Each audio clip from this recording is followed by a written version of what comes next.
trabajo de investigación que se basa en lo que es la redacción de hallazgos y dictamen de los estados financieros de la empresa SAT, eh, a cargo del docente Miguel Alonso Benavides Díaz. Quienes lo conforman el grupo son Almeida John Melissa, Manrique Guamán Luis, Mendoza Mesías Jesús, Bolívar Valenzuela Adriana y quienes habla Quispa Aguilar. Bueno, en nuestro trabajo de investigación, en esta tercera entrega, pues abarcamos lo que vendría a ser enfocarnos en la empresa SAT, en conocer todo lo relacionado con la empresa, ya que va a ser crucial para una mejor auditoría en el conocimiento de la empresa, conocer su capital social, su régimen en que se encuentra, su estructura orgánica, entre otros datos importantes. De acuerdo al trabajo de investigación número 2 que hemos realizado, se ha centrado en lo que es la auditoría operativa de las cuentas por cobrar en la misma empresa que ya le mencionamos, y se llevó a cabo un análisis detallado de las cuentas por cobrar comerciales terceros, identificando las deficiencias y proponiendo técnicas de auditoría para abordarlas. Y en esta última entrega que estamos presentando, veremos lo que son los hallazgos claves de la auditoría para la elaboración de un dictamen final sobre los estados financieros, proporcionando una evaluación integral de su situación financiera, abordando la solidez y confiabilidad de los estados financieros a la luz de los hallazgos de la auditoría. Bueno, como ya mencionábamos, vamos a enfocarnos en realizar la auditoría financiera en los estados de la empresa SAT, basándonos en las normas internacionales de contabilidad, en las normas internacionales de auditoría, relacionándolo también con las normas internacionales de información financiera, además de otras bases teóricas como los principios contables e información de las cuentas. Bueno, en la primera entrega que realizamos, abordamos lo que es el estudio en lo que es la parte teórica relacionada con el proceso de la auditoría, enfocándonos en poder brindar un mejor conocimiento de lo que es la auditoría en sí. También hablamos de lo que es la empresa Samaxac, a qué se dedica, lo que es la fabricación y montaje de estructuras metálicas. También nos enfocamos en conocer todo lo relacionado con la empresa para poder tener una mejor visión de lo que vamos a poder hallar posteriormente. Nosotros hemos también tratado lo que vendría a ser la fase de auditoría, que tenemos, que es la fase de planificación, la fase de ejecución y la fase de informe. En la fase de planificación tenemos lo que es la comprensión del entorno. Debemos saber la entidad a auditar, el conocimiento de lo que es la industria, la economía y los factores, ¿no? Establecer también los objetivos y el alcance para poder así nosotros tener y determinar los mejores procesos y poder examinarlos durante el periodo y el tiempo de que vamos a llevar a cabo la auditoría. Tenemos que evaluar el riesgo para poder así prevenir deficiencias, desarrollar un plan de auditoría para poder que se ejecute de mejor manera y asignar los recursos, la programación de actividades, la comunicación y la dirección de la entidad auditada. En la fase de ejecución tenemos lo que es la planificación detallada. Aquí vamos a poder definir los alcances de la auditoría, establecer los objetivos, elaborar el plan, lo cual va a incluir los procedimientos y las pruebas a realizar. Tenemos la obtención de evidencias, el análisis y la evaluación de evidencias y también la documentación de los hallazgos. En la fase de informe tendremos lo que es la documentación de los hallazgos, donde se va a registrar de manera clara y precisa los hallazgos, un análisis y evaluación de ellos mismos, posteriormente la preparación del informe y por último la presentación del informe. En la evaluación del control interno tenemos lo que vendría a ser el control interno, que nos dicen que son procesos implementados por la entidad para ayudar a asegurar los objetivos y se alcance con eficacia y eficiencia, según Michel. Tenemos también lo que vendría a ser los objetivos, que son evaluar el control interno, incluyendo asegurar los sistemas de control, ¿no? La evaluación del control interno, que vendría a ser examinar las políticas y procedimientos de la entidad para poder garantizar que sean más efectivos la prevención y la detección de los errores y fraudes en los estados financieros, según LAR. Y los métodos de evaluación, que vendría a ser el método destructivo, cuestionamiento y diagrama flujo, que nos van a ayudar a poder tener un mejor manejo sobre lo que es la evaluación del control interno. El procedimiento de auditoría, bueno, según Rivas nos dice que es la referencia a las técnicas de investigación que se emplean para analizar una partida específica o un conjunto de eventos bajo la revisión y, bueno, esto nos va a permitir poder obtener la información necesaria para respaldar su opinión, ¿no? En los procedimientos de auditoría nos enfocamos en lo que es la naturaleza de los procedimientos, la extensión o alcance de los procedimientos de auditoría que serán aplicables en diversas disciplinas, denominado lo que son las pruebas selectivas, la oportunidad de los procedimientos de auditoría. Bueno, aquí también vamos a tener lo que son las aplicaciones de los procesos de auditoría, los cuales se van a dividir en lo que son los procedimientos de auditoría de control, que va a incluir la evaluación de los sistemas internos, como también los procedimientos de auditoría sustantivos que se van a enfocar en verificar la precisión y veracidad de las transacciones y saldos, utilizando pruebas detalladas para un análisis de datos y confirmaciones. Conocemos también sobre la empresa un poco más, que se dedica a la prestación de servicios generales a los sectores industriales, agrarios y agrícolas. Tenemos también lo que es el domicilio fiscal, conocemos la fundación de la empresa, el RUP y el régimen a que se dedica, ¿no? El RM. Bueno, le doy pase a mi siguiente compañera para que siga explicando más sobre el tema. Bueno, continuando con la exposición,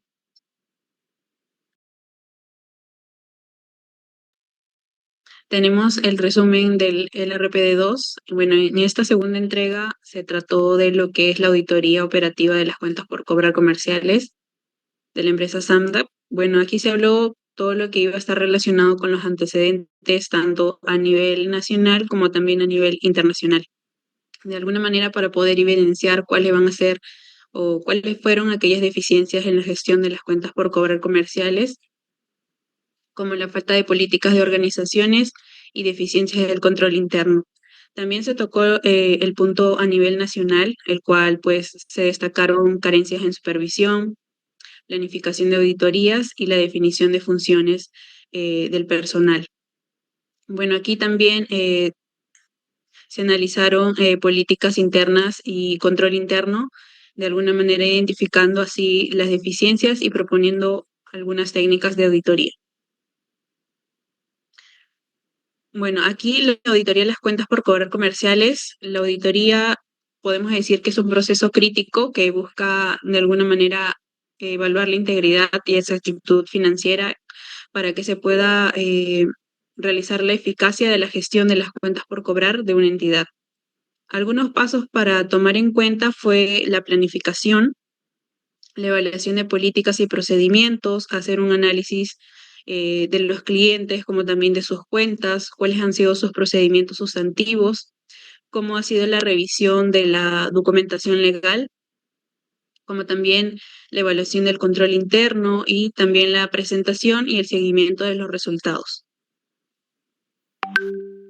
Bueno, como técnicas de las cuentas por cobrar comerciales, tomamos lo que es el anticuamiento de las cuentas por cobrar. Una definición de esta técnica podemos decir que implica la acción de poder categorizar y de alguna manera estructurar las cuentas que van a estar pendientes de pago según su historial de antigüedad. Esta técnica es importante porque es mantener un control efectivo de la antigüedad de las cuentas, el cual va a radicar en el impacto que se va a dar directo en la liquidez de la empresa. Su funcionamiento: se organizan, bueno, grupos según el tiempo que ha transcurrido, como intervalos de 30, 60 y 90 días a más. Luego, otra técnica que hemos elegido fue la circularización de saldos. Este es un proceso dentro del cual, pues, el auditor va a tener que enviar cartas de confirmación a sus clientes. En su importancia, más que nada, es obtener una evidencia independiente y que sea objetiva de aquellos saldos de las cuentas por cobrar que van a reflejar la precisión de las obligaciones. En esta técnica tenemos los tipos de circularización, que es la ciega y la positiva. En los procedimientos de las cuentas por cobrar comerciales, bueno, como primer punto tenemos determinar lo que es la muestra representativa, que implica seguir un proceso esencial que va a definir aquellos objetivos, identificar cuál va a ser la población bajo revisión, como también establecer criterios a selección. Luego tenemos la evaluación del anticuamiento, que busca determinar si van a estar registradas correctamente y si van a reflejar su valor real. Luego tenemos la determinación de los nuevos saldos, que implica verificar y revisar aquellos saldos de los estados financieros que estén correctamente registrados y que presenten con precisión la situación financiera al final del periodo. Y por último, tenemos la evaluación documentaria, que implica pues revisar aquellos documentos que van a estar relacionados con aquellas transacciones comerciales para poder garantizar la precisión y el cumplimiento de la verificación tanto de las facturas como de los contratos. Luego tenemos las marcas a emplear en las cuentas por cobrar comerciales. Bueno, las marcas son aquellos símbolos y convenciones que van a ser utilizados en este caso por los auditores, como también de los revisores fiscales para poder registrar y evidenciar el avance de las pruebas, como también de los procedimientos que se han realizado. En las marcas, pues hemos utilizado lo que es la sumatoria con el símbolo de la arroba, que se utiliza para poder comprobar la precisión de los cálculos en los documentos financieros. Y también tenemos las observaciones con el símbolo del asterisco, que, bueno, aquí se van a registrar aquellos hallazgos, como también aquellas conclusiones que van a ser relevantes, que son identificados en esta parte por el auditor. Ahora le doy pase a mi siguiente compañera.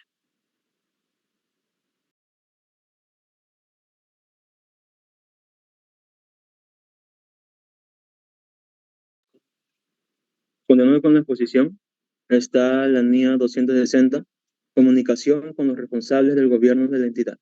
La NIA 260 trata sobre la responsabilidad que tiene el auditor de comunicarse con los responsables del gobierno en la entidad en una auditoría de estados financieros. Esta norma establece la importancia de la comunicación entre el auditor y los responsables del gobierno para obtener información relevante sobre el gobierno cooperativo y evaluar el impacto que puede tener en la auditoría. La NIA 265, que es comunicación de las deficiencias en el control interno a los responsables del gobierno y a la dirección de la entidad. Bueno, en esta NIA trata sobre la responsabilidad del auditor de comunicar adecuadamente a los responsables del gobierno de la entidad y a la dirección la deficiencia en el control interno que haya identificado durante la realización de la auditoría de los estados financieros. El objetivo de esta norma es asegurar que las deficiencias significativas en el control interno sean comunicadas de manera oportuna y apropiada para que se tomen las acciones correctivas necesarias, ya que el auditor debe determinar. Y ahora continuando con la NIA 700, formación de la opinión de emisión del informe de auditoría sobre los estados financieros. En esta NIA trato sobre la formación de opinión y emisión de informe de auditoría sobre los estados financieros. Esta norma establece los requisitos y proporcionar orientación sobre cómo el auditor debe formarse una opinión sobre el estado financiero y cómo debe estructurar y redactar el informe de auditoría resultante.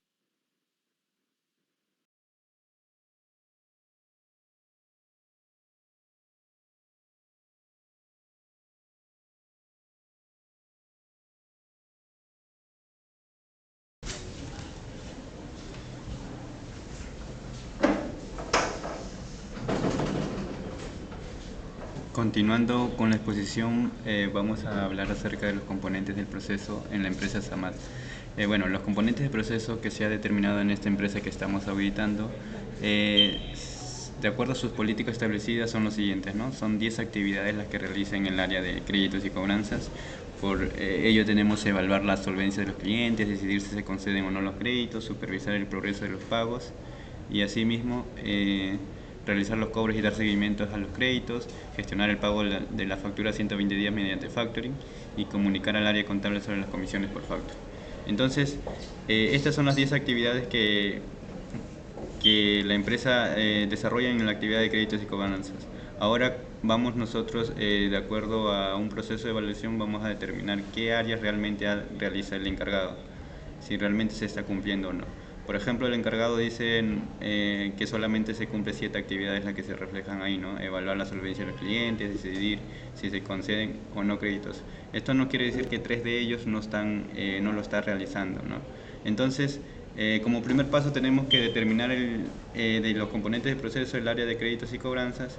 Aquí podemos ver cómo está la etapa, los componentes, cobranzas y créditos, los elementos específicos y las actividades que el encargado de dicha área nos ha manifestado. Como segundo paso tenemos que evaluar el control interno del área de créditos y cobranzas y contabilidad.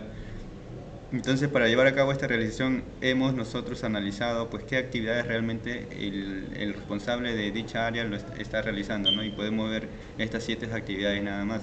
Entonces, aquí podemos seguir viendo que entonces tenemos que contrastar lo que el auditor ha encontrado con lo que el manual interno, control interno dice. Por ejemplo, acá a esto se le llama proceso de contrastación, que vendría a ser la forma de comparar, ¿no? Lo que señala el manual, que viene a ser el criterio, actividades que ellos han determinado que se deben de realizar, y el auditor que prácticamente encuentra la situación real encontrada, ¿no? Podemos ahí notar en este gráfico que el manual interno señala que son 10 actividades y el auditor ha encontrado 7 actividades. Entonces, la condición o la situación detectada es que 3 actividades no se están cumpliendo conforme a las políticas establecidas. Para ello, entonces, no se cumple con el manual MESI esas 3 actividades, ¿no? De ahí siguiendo tenemos que en el paso 3, solicitud de información y análisis de la información obtenida. El auditor solicitó documentos responsables para evaluar, pues, como la factura, las notas, la planilla de cobranza, contrato con factory, constancia de pago de tracciones. Y finalmente, como podemos ver en este cuadro, el auditor determinó que la cuenta por cobrar comerciales terceros existe un saldo por cobrar el 31 de diciembre del 2022 por 89.536.52. Mientras que el contador ha registrado 96.611.82. Ahí podemos notar que hay una diferencia, ¿no? Ahora, como paso 4 tenemos que determinar las causas. Las posibles causas han sido falta de comunicación, malos procesos financieros, falta de gestión de documentos y falta de capacitación al personal como cargos no definidos. Luego en paso 5 tenemos análisis de las evidencias, o sea que vamos a analizar una vez los documentos recaudados, vamos a analizarlos. ¿Por qué razón o por qué motivos se están fallando o están dejando de realizar dichas actividades? Una de ellas es que falta de conocimiento, la otra es que hay falta de comunicación entre áreas contable, entre áreas de la empresa, y la final es que hay falta de gestión de documentos, no hay un seguimiento adecuado. Luego tenemos la redacción y comunicación de los hallazgos, que prácticamente es un documento elaborado por parte del auditor.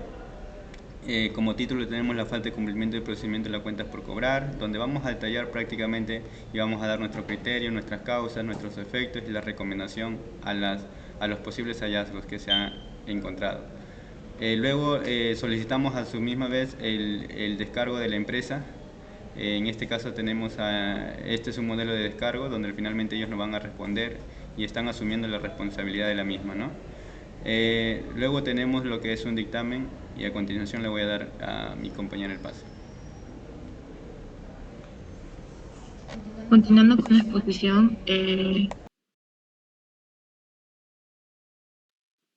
un dictamen en una auditoría se entiende como un informe de un auditor independiente después de examinar los estados financieros de la empresa. Este informe proporciona opiniones profesionales sobre la validez de proporcionar información financiera en los estados financieros de la empresa auditada. Es decir, es fundamental porque proporciona una evaluación de la contabilidad de la información proporcionada a los usuarios de los estados financieros, como los inversionistas, acreedores y otras partes interesadas. Existen 4 tipos de dictámenes. Tenemos dictamen sin salvedades. Un dictamen de auditoría sin salvedades es la opinión más favorable que un auditor independiente puede dar sobre los estados financieros de una empresa. Demostrar que, opinión del auditor, los estados financieros son verdaderos y que se ajustan a los principios contables aplicables. Dictamen con salvedades es todo lo contrario, se podría decir. Es emitida también por el auditor independiente, en la que los estados financieros de la empresa son generalmente positivos, pero identifica ciertos problemas o limitaciones que deben enfatizarse. Luego tenemos dictamen adverso. Un dictamen adverso es el informe más negativo que un auditor independiente puede dar sobre los estados financieros de una empresa. Y por último, la extensión de opinión. Es cuando el auditor no puede expresar una opinión porque los estados financieros de la empresa ya que hay muchas razones para esto, como la falta de evidencia suficiente, limitaciones del alcance de la auditoría o incertidumbres significativas.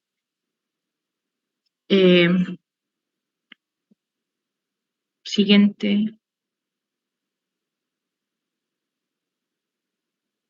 Dictamen a los estados financieros a la empresa Samaxa. Aquí vemos una estructura donde se dice que los señores va dirigido a los señores accionistas de la empresa Samaxa. Luego vemos la responsabilidad de la gerencia sobre los estados financieros y luego tenemos la responsabilidad del auditor. Y por último, dictamen sin salvedades. Aquí va lo que es la opinión del auditor. En nuestra opinión, los estados financieros mencionados se presentan razonablemente en todos los aspectos materiales de conformidad con los principios de contabilidad generalmente aceptados. Y luego tenemos la información de evaluación de control interno, que también va dirigido a los accionistas de la empresa Samaxa. Y también vemos la estructura, que tenemos los objetivos, alcance, y por último la recomendación. Aquí en la recomendación nos dice que una buena gestión del control interno en créditos y cobranzas es fundamental, ya que garantiza la eficiencia, eficacia e integridad de estos procesos financieros, por lo que se recomienda contar con políticas, procedimientos claros y documentos para el otorgamiento de créditos, la gestión de deudores y el cobro de deudas. Y por último tenemos los aportes, lo cual nos dice que deben implementar un proceso robusto de evaluación de riesgos antes de otorgar créditos, como también examinar la solvencia y la capacidad crediticia de los clientes para minimizar el riesgo de cuentas incobrables. Como también establecer niveles claros de autorización para la concesión de créditos y asegurarse de que se respeten los límites establecidos. Esto ayuda a prevenir la aprobación indebida de créditos. Y por último, las conclusiones.